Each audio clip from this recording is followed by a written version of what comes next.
Unang pagong sinimulan na ng Aurora. Okay, nakapwesto ngayon ng mga players. Kami Aurora naman, papasok doon si Demon Kite. Ito na yung mga pag-zone na gagawin. Ginamit na nga dito yung ejector.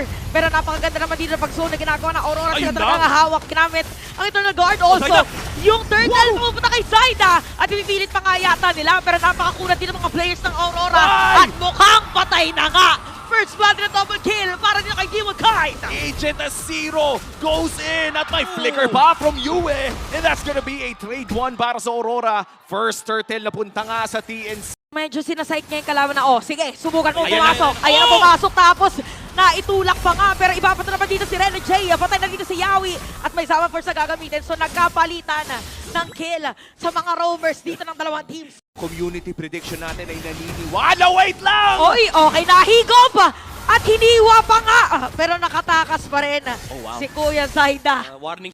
Hindi naman magche-check push ang katulad nung dati na tank jungle ka na bigla na lang papasok. Pero Lord JM! O, ginamit na nga yung Zama Force dito kay Edward. Avengers naman sa kanya sagot. Dinikit kay Lancy. Pero papagpukpok. Flick out para kay Yawi. Okay, tutuloy ba yung teamfight natin? Mga kalahati ang buhay ni Zaida. So, hawak ngayon na Aurora yung pwesto doon sa pagong. Ang ganda ng pwesto dito ng Aurora Gaming. Kaya naman mukhang magbaback off na ang TNC Pro Team. Meron ng Sky Piercer. Oh no. At ito yung nakita din natin mula sa Omega na maagang pag-pick off. Pero Edward, papatuloy nata. Okay, may itcha na nga, pero makakatakas pa dito laban sa apat.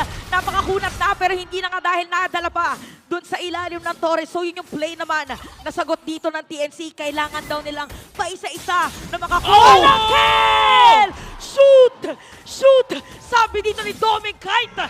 Aurora, very reminiscent pa rin nung nakalaban nila yung Onyx Philippines. Ay na naman yung sinasabi paghigop bigla at bigla na nga nawala si Kuya Yawi. So, Wait! Aurora, meron pang conceal. Meron pang suntok para kay Lord J. Ang palalabitan nga din ng mga players sa Aurora. Hindi makakatakas pa. Double kill para kay Demon Kite. Oh no, that's a crucial error. Kwento, bigla siya naging numero. At ang sama pa dahil nakakabanggit mo lang Midnight na nakabili na ng Sky Piercer.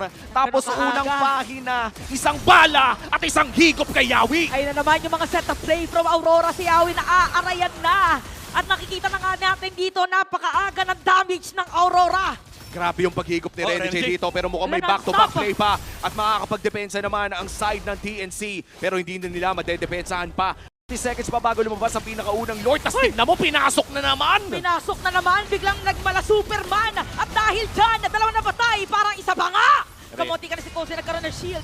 So puputok na rin yung added blessing dun sa may bandang gitna.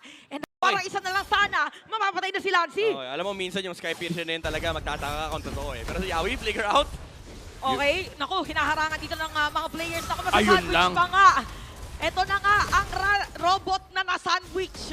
Parang yung turret dito. Oo, mas malaki Rene J, chance, Rene J, mas Rene malaki J. dito yung kalamangan in terms of gold. Dahil si Rene J, nakita na nila dito, tatamaan na nga at may itcha pa sa ilalim ng Torre. At mapatay na nga dito, pero yung Torre sa gitna, masira ng Aurora. Atras naman sila, okay, makakadepensa ang TNC, pero parang bottom lane naman ang target dito na makaliwanag. Fast acting ang ginawa doon ni sakit! Yawi at napakasakit na nga nung Sicilian. Agaran ni Positioning nung kanilang members. Dahil nga kanina pa hawak ni Rene J itong flicker na to. sino kaya ang unang makakadugo dito? Endable na ba para kay Rene J? Flicker is available para dito sa Hitman. Pero makikita natin for TNC, madedepensa nila yung Lord. Pero yung Torre sa baba, masisira na at meron naman minion wave na bit-bit ang Aurora para nag-aantay ng perfect timing. Oh, conceal! Okay, si Yawi dito, ang mahuhuli ni Rene J. Pero ito na guard, pero Rene J is gonna be down. Pero si Lord J, sasunod din ng mga damage. Kosen. Pero pagsayaw, para kay Kosen, masastun pa siya. Pero tatlo, ang nandito para sa TNC na dumepensa sa kanilang base. Habang apat naman sa Oh, side no! ng Aurora, Oh, my goodness. nakuha pa